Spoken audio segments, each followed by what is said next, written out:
In tonight's Eye on America, the web of life. Different life forms and their environments depend on one another. But what happens when you pull a thread from the web? Jonathan Vigliotti reports proposed changes to the Endangered Species Act could endanger some of the species it's designed to protect. Lurking beneath the surface of Washington's Puget Sound are some of nature's most magnificent and endangered species. What's it like when you see a pod? It's like the coolest thing. Yeah, it's really remarkable and exciting. Stephanie Stockwell and Mindy Roberts, both longtime advocates for wildlife conservation, took us on a search for the southern resident orca, unique to these waters.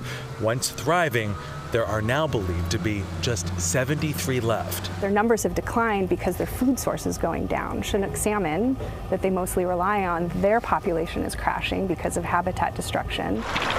It's a damaged circle of life. Last year, the Chinook salmon was added to the list of endangered species.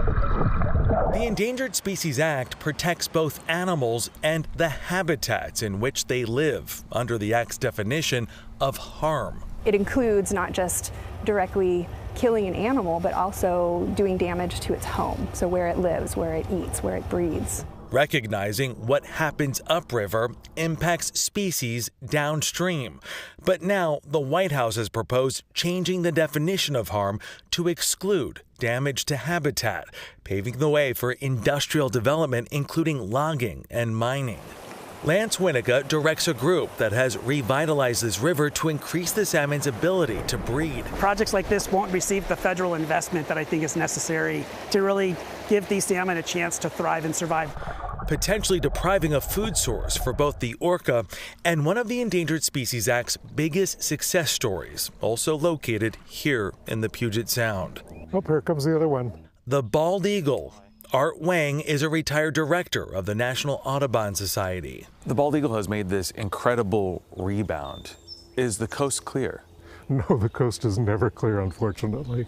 There are threats to the bald eagle still in terms of everything from loss of habitat, loss of fish, loss of salmon. The guardians of nature we met are balancing their uncertainty with optimism. What gives you hope? I've lived in Tacoma now for over 25 years, and I've seen changes. It's now vibrant, but that's why we just can't lose momentum on that recovery, and particularly habitat that takes years and decades to recover. The ultimate concern that half a century of progress and protection could be undermined, leaving not just species, but the act itself endangered. For Eye on America, I'm Jonathan Vigliotti in Tacoma, Washington.